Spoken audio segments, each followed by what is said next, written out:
nice to see you today. Nice to see you too. How are you? I'm hanging in there. At least we don't have snow. We don't.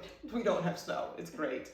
Hennessy's, as we are thinking about different subjects to talk about here at Real Chats, one question that I'm getting asked a lot is, should I buy or should I rent? The cost of housing has increased dramatically, whether you're buying a home or you're renting a home. So I think it's a fair question. It is, especially now with interest rates a little higher than they were a few years ago. And also renting is also rising every day.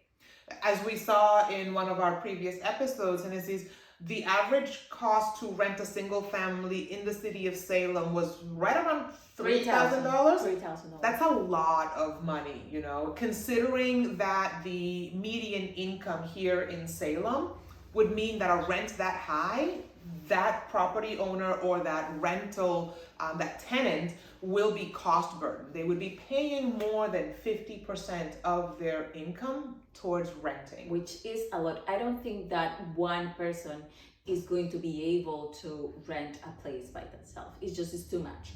The rent, utilities is a lot. And so the question of should I buy or should I rent right now is an absolutely fair question, especially now. And I think it's going to depend on who the person is. I agree. I think not only who the person is, but more importantly, what their financial situation is, right? So if you are, financially stable and $3,000 only makes up 30% of your rent, then I think we need to be talking more whether or not you should consider buying a home. At the end of the day, renting a home means that you're paying somebody else's mortgage. And so the question really comes down to, does it make financial sense, right, to make the purchase or to keep renting? Exactly. And that's why it is important that the person meet with a local real estate agent, because they are going to be able, and with a local lender as well, because they are going to be able to look at the finances and see if it makes sense for this person to buy, because the reality is also that not everybody qualifies to buy a home. Correct. But if you are paying rent and you qualify to buy a home and what you are going to pay is similar to what you are already paying for renting, why won't you buy it then? Right. Why continue to pay someone else's mortgage? Why give somebody else the benefit of the tax deduction, of the equity accrual, when you can do it for yourself?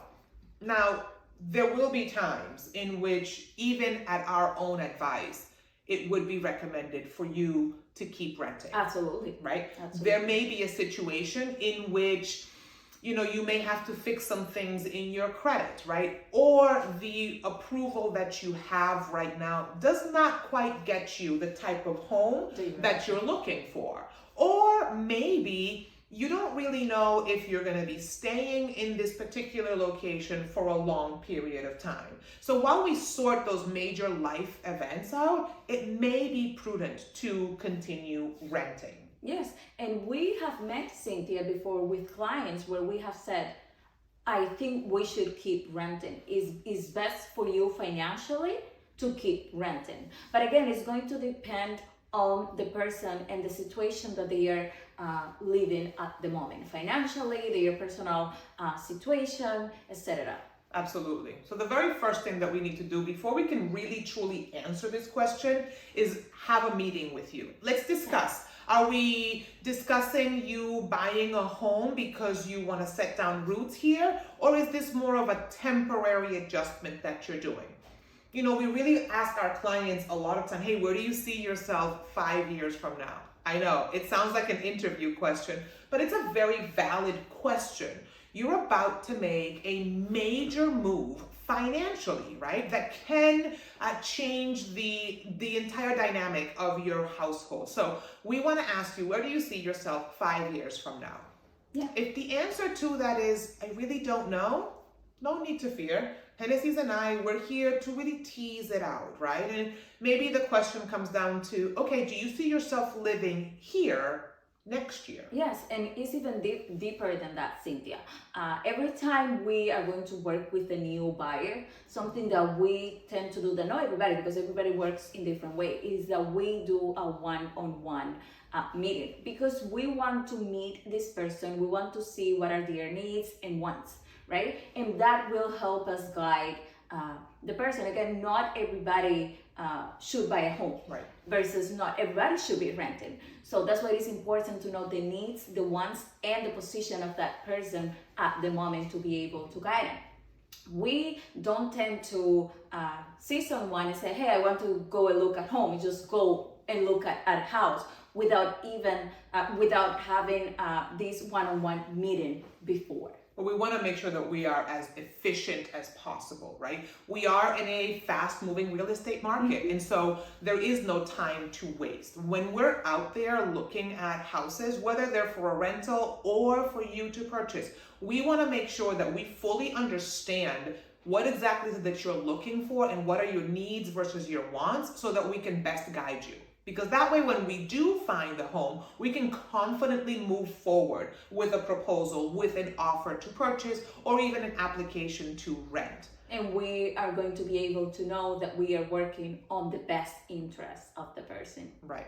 Oftentimes, we also have sellers that ask us, should I sell my home or should I not? And the answer is exactly the same, right? I mean, we've met with countless sellers that, while we, see that selling their home will maximize their cash on hand, when we really sit down and take a look at their long-term goal, the answer may be, there's a different way.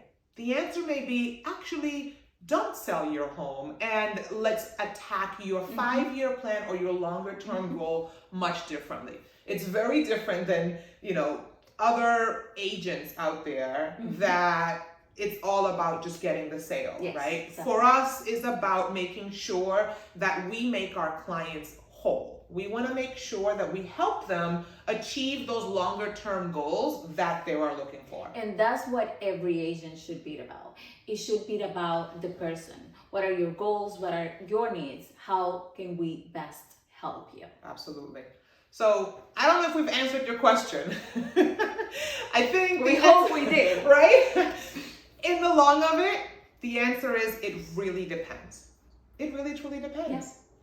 So if you still don't know, just reach out to us. Comment below. Don't forget to subscribe, right? And yes. Click like, subscribe, share, all of it. So definitely share this this video or this podcast, this video, I should say, with absolutely anybody that you think is considering making a housing move, right? It's never too early to start having these conversations. And the earlier we have these conversations, the better. The better prepared everybody is. All right, guys, that's it for today. It's been nice having you here on Real Chats. See you guys next week. Bye.